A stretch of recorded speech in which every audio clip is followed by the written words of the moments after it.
हाया सोफिया ये वो इमारत है जिसकी तामीर 1500 साल पहले तुर्की में की गई थी। इस इमारत ने देखा है तख्त बदलते हुए, ताज बदलते हुए, शहरों के नाम बदलते हुए, खुद की पहचान बदलते हुए।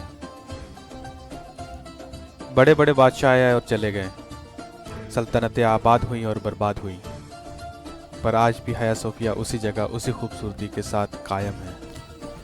बाइजेंटीन एम्परर ने इसे ग्रीक ऑर्थोडॉक्स चर्च बनाया था। 1300 एडी में इसे कैथोलिक चर्च में कन्वर्ट कर दिया गया। ऑटोमन एम्पायर ने 1453 में बाइजेंटीन यानी कुस्तुनतुनिया पे फतह की और उसका नाम बदलकर इस्तांबुल कर दिया और हाया सोफिया को चर्च से एक मॉस्क में तब्दील कर दिया गया। फर्स्ट वर्ल्ड वॉर के बाद मुस्तफ़ा कमाल तुर्क ने इसे म्यूजियम में बदल दिया। इस इमारत की खासियत की बात करें तो इसमें दुनिया का सबसे बड़ा गुंबद जो कि 108 फीट डायामीटर का है, एक रेक्टेंगुलर स्ट्रक्चर के ऊपर खड़ा है। इतने बड़े गुंबद को एक रेक्टेंगुलर स्ट्रक्चर के ऊपर लगाना इतना आसान काम नहीं था। इस वजह से बड़े बड़े आर्क की फॉर्मेशन की गई और ये ऊपर से गुंबद के ऊपर गुंबद सा दिखता है।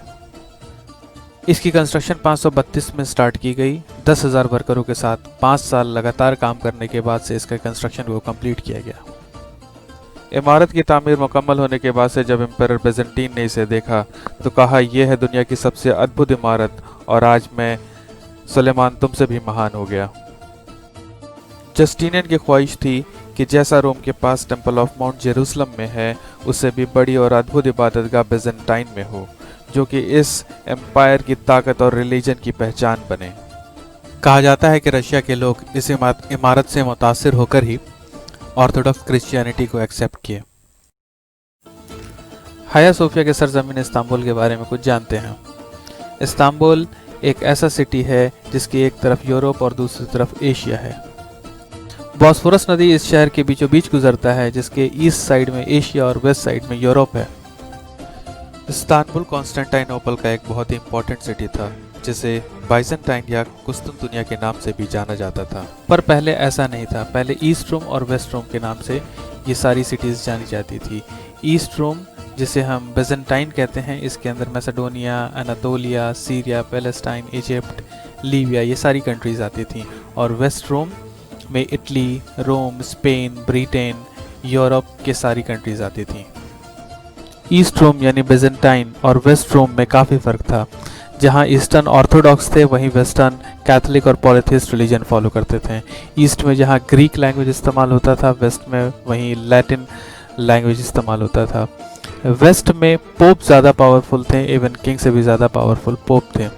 वेस्ट रोम 456 सेंचुरी में ख़त्म हो गया, जबकि ईस्ट रोम जो कि बाइजेंटाइन था 1453 में ऑटोमन एम्पायर के थ्रू ख़त्म हुआ। एम्परर बाइजेंटाइन ने अपने एम्पायर का एक्सपेंशन टर्की से लेकर स्पेन तक किया।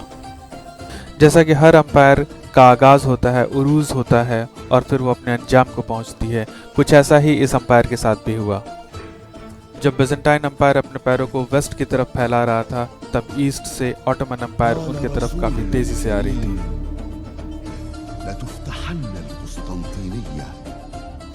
सुल्तान मोहम्मद ने जब सल्तनत उस्मानिया की कमान संभाली तो उन्होंने सीधा रुख कुस्तुनतुनिया यानी बाइजेंटाइन का किया। बाइजेंटाइन की दीवारें काफ़ी मजबूत थी, उन्हें तोड़ना इतना आसान नहीं था। दीवारें 3-3 लेयर में बनी हुई थीं और दीवारों के बीच का डिस्टेंस करीब 60-60 फीट था। कुस्तुनतुनिया पे फतह के लिए करीब 24 से ज़्यादा जंगें लड़ी गईं, पर फतह किसी को हासिल न हुआ। इस शहर की एक और खासियत थी, ये शहर 3 तरफ पानी से घिरा हुआ था और ज़मीन सिर्फ एक तरफ थी। सुल्तान मोहम्मद ने इस सिटी की दीवारों को तोड़ने के लिए बड़े बड़े तोपें बनवाईं और एक बहुत ही अद्भुत काम किया। इस जंग को जीतने के लिए मोहम्मद ने 1.5 लाख फौजियों को इकट्ठा किया। 2 साल की कड़ी तैयारी के बाद से फिर ये जंग लड़ी जा रही थी।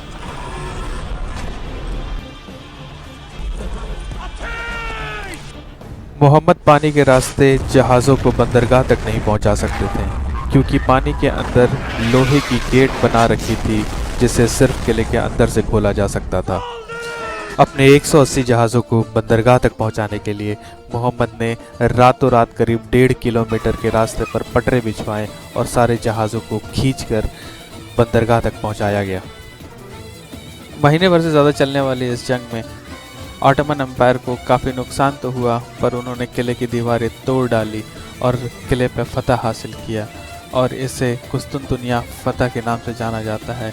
इस जंग के बाद से मोहम्मद II को फतेह का टाइटल मिला। उन्होंने बेजेंटाइन साम्राज्य को फतह करके उसका नाम इस्तांबुल कर दिया और रोमन साम्राज्य का प्रतीक हाया सोफिया को एक मस्जिद बना दिया। 1453 से लेकर फर्स्ट वर्ल्ड वॉर तक करीब 450 साल तक हाया सोफिया एक मस्जिद ही रही। फर्स्ट वर्ल्ड वॉर में ऑटोमन एम्पायर जर्मनी के साथ लड़ा, पर रशिया, फ्रांस और ब्रिटेन की जीत हुई। उन्होंने ऑटोमन एम्पायर को आपस में बांट लिया और टर्की से ट्रीटी साइन कराई और काफ़ी सैंक्शन लगाए। उन्होंने सुल्तान की पोजीशन को ख़त्म किया और रिपब्लिक ऑफ टर्की को फॉर्म किया 1923 में। टर्की के पहले प्रेसिडेंट मुस्तफ़ा कमाल अतातुर्क थे। उन्होंने इस कंट्री को एक सेकुलर कंट्री बनाया और हाया सोफिया को मस्जिद से एक म्यूज़ियम में कन्वर्ट किया। अब कंट्रोवर्शियल पार्ट 1923 में किया गया ट्रीटी 2023 में ख़त्म हो जाएगा। इसके साथ साथ जितने भी सैंक्शन लगाए गए थे वो भी ख़त्म हो जाएंगे। इसके साथ ही उर्दगान, जो कि मौजूदा प्रेसिडेंट है, वो चाहते हैं कि हाया सोफिया को म्यूज़ियम से वापस मस्जिद में तब्दील कर दिया जाए। चूँकि ये एंशिएंट रोमन के पावर और बिलीफ का एक सिंबल है, इस वजह से सारे यूरोपियन कंट्रीज़ का अपोज कर रहे हैं। ये थी एक कंप्लीट स्टोरी हाया सोफिया की, जो कि मूव करती है टर्की के हिस्ट्री के साथ साथ। ट्रू इन्फोबिट से जुड़े रहने के लिए लाइक, सब्सक्राइब और शेयर करना ना भूलें।